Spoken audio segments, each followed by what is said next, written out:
মেয়েটি কেবল সুন্দর বিড়াল ছানাটিকে মেরে ফেলেছিল এবং তার মা তাকে চড় মেরেছিল। তিনি খুব কমই জানতেন যে এই দৃশ্যটি মেয়েটিকে পুরোপুরি রাগান্বিত করেছে। ভাগ্যক্রমে লিসা তার মাকে হত্যা করেনি, তবে কেবল তার ঘাড় থেকে চাবিটি নিয়েছিল। লিসা যখন স্বাধীনতাকে স্বাগত জানাতে দরজা খুলেছিল, সে কখনোই ভাবেনি যে তার মা তাকে পেছনে থেকে অজ্ঞান করে দেবে। লিসার স্পাইকগুলি যাতে পৃথিবীতে বিপর্যয় না আনতে পারে তার জন্য তার মা তার অঙ্গগুলিকে শক্তভাবে বেঁধেছিলেন।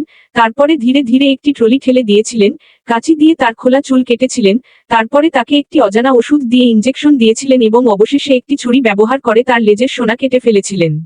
যাই হোক, এই মুহূর্তে জ্যাক, যিনি বাড়ি ফিরেছিলেন, এই দৃশ্যটি আবিষ্কার করেছিলেন। তার স্ত্রীকে তার প্রতি এত নিষ্ঠুর হতে দেখে জ্যাক কষ্ট অনুভব করেন এবং দ্রুত লিসাকে খুলে দেন। অপ্রত্যাশিতভাবে এই মুহূর্তে লিসা ছুটে এসে জ্যাককে এত জোরে চুম্বন করেছিল যে জ্যাক এতটাই ভয় পেয়েছিলেন যে তিনি দ্রুত তাকে দূরে ঠেলে দিয়েছিলেন এবং তাকে বলেছিলেন যে এটি করা ভুল ছিল। কিন্তু যখন তিনি লিসাকে করুণাময় দেখেছিলেন, তখন তার আসলে তার প্রতি খারাপ চিন্তা ছিল। তারা খুব কমই জানত যে এই দৃশ্যটি আন্না আবিষ্কার করেছিলেন, যিনি আন্নাকে রাগান্বিত হতে দেখে সাইয়াজি বাইরে চলে যান।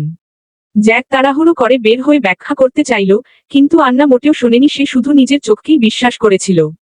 সারাদিন শান্ত থাকার পর আন্না ভাবল লিসা না থাকলে এই সব হতো না।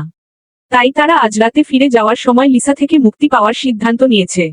যাই হোক, যখন তারা একসাথে ফিরে কেবিনে ফিরে আসে, তারা দেখতে পায় যে লিসা অবর্ণনীয়ভাবে